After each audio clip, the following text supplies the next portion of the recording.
ഒരു മനോഹരമായ പ്രഭാതം. സൂര്യൻ ഉദിച്ചു വരികയാണ്. രാവിലെ തന്നെ ഒരു കുഞ്ഞനുറുമ്പ് ഭക്ഷണം ശേഖരിക്കാൻ തുടങ്ങി. ദിവസം മുഴുവൻ അവർ പരിശ്രമിച്ചു. ശേഖരിച്ച ഭക്ഷണമെല്ലാം വീട്ടിലേക്ക് കൊണ്ടുപോയി സൂക്ഷിച്ചു. അവിടെ അടുത്ത് തന്നെ ഒരു പുൽച്ചാടി സന്തോഷത്തോടെ വിശ്രമിക്കുകയായിരുന്നു. അവൻ അവിടെ എല്ലാം തുള്ളിച്ചാടി നടന്ന് ജീവിതം ആസ്വദിക്കുകയാണ്.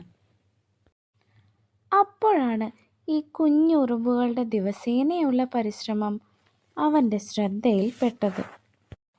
അവൻ ചിരിച്ചുകൊണ്ട് ഉറുമ്പുകളോട് ചോദിച്ചു, നിങ്ങൾ എന്തിനാണ് ഇങ്ങനെ കഷ്ടപ്പെടുന്നത്? വരൂ, നമുക്ക് കുറച്ച് വിശ്രമിക്കാം. ജീവിതം ആസ്വദിക്കാനുള്ളതാണ്.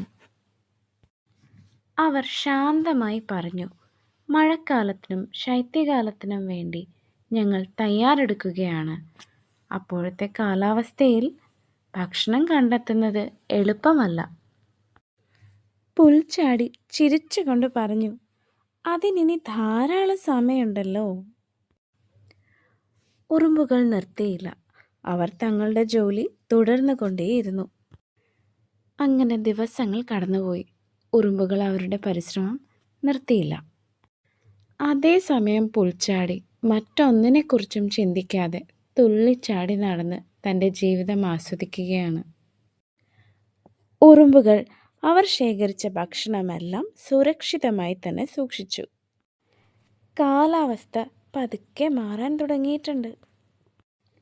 വേനൽ കഴിഞ്ഞ് ശരത്കാലം എത്തി. കാലാവസ്ഥ മാറുന്നതൊന്നും അറിയാതെ, ഒന്നിനെക്കുറിച്ചും ആദിയില്ലാതെ പുൽച്ചാടി സന്തോഷത്തോടെ സമയം ചിലവിട്ടു. തണുത്ത കാറ്റ് വീശാൻ തുടങ്ങി. പ്രകൃതി മാറിക്കൊണ്ടിരിക്കുകയാണ്. അങ്ങനെ ശൈത്യകാലം എത്തി. ആഘോഷിച്ച് നടന്ന പുൽച്ചാടിക്ക് ഭക്ഷണമൊന്നും കിട്ടിയില്ല.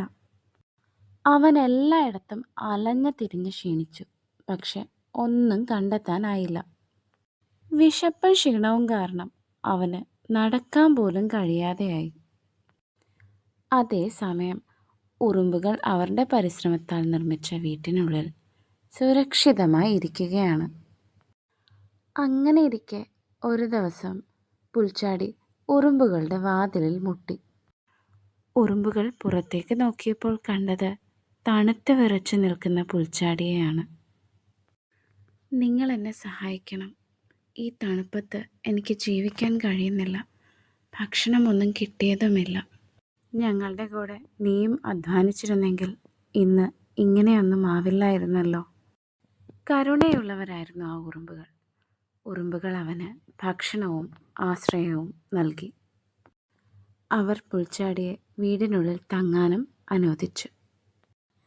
പുൽച്ചാടിക്ക് തൻ്റെ തെറ്റ് മനസ്സിലായി. ഇനി ഒരിക്കലും സമയം പാഴാക്കില്ല എന്ന് അവൻ ഉറുമ്പുകൾക്ക് വാക്ക് നൽകി. ഇനിയും വസന്തവും വേനലും ശൈത്യവുമെല്ലാം മാറി മാറി വന്നുപോകും. ഗുണപാഠം: ഇന്നത്തെ പരിശ്രമം നാളെയുടെ സന്തോഷം.